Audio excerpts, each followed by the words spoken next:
Halo. Nikubusu mimi? Na uzee nigusu basi na mimi jione kidogo leo. Ndakutandika, yani tulia.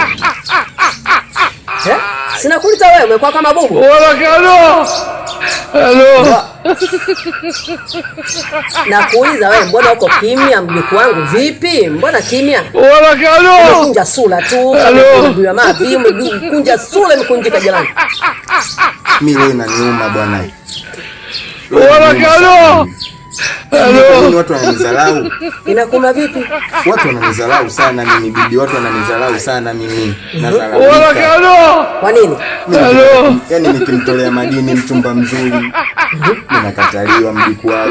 Hebu kwanza niweka niseme tu mchumba mzuri, mpenda mie. Kataliwa na wapenda wengine. Yaani mimi kila kitu kwangu tu kinakuwa kama mikosi. Kwa nini? Yaani sifanyi jambo likaenda likanyooka. Mimi roho inaniuma. Roho inaniuma sana. Kwa nini? Na huko nako mbona jificha ficha? Kwani kuna nini huko? Tuna mnikumbusha. Hebu naomba unajificha ficha huko. Umeweka nini? Jamani watoto sasa. Sasa hii nini? Hebu niweke hapa kwanza. Hii dawa. Sasa nawashia.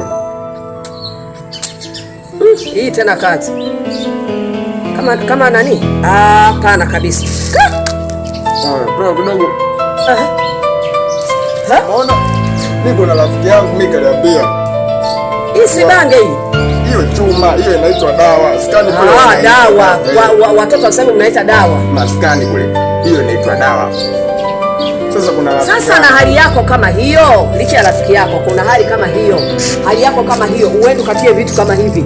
Kweli itawezekana? Hali yangu kama hii hali gani? Sasa si ulemavu, unakuja kunani kulekana.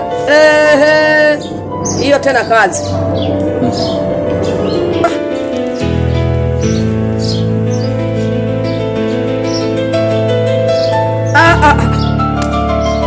Huyu mtoto kavurugwa. Umevurugwa kweli. Yaani wewe hali yako kama hiyo, uvuta na vitu kama hivi. Eti dawa. Wewe mjukuu wangu. Kweli leo sio siri. Yaani leo umekuja hapa. Yaani siku zote zinakufukuzia unaniambia unipendi. Hebu kwanza niangalie. Unipendi. Hebu kwanza nikae vizuri. Leo mamzuri umekuja hapa.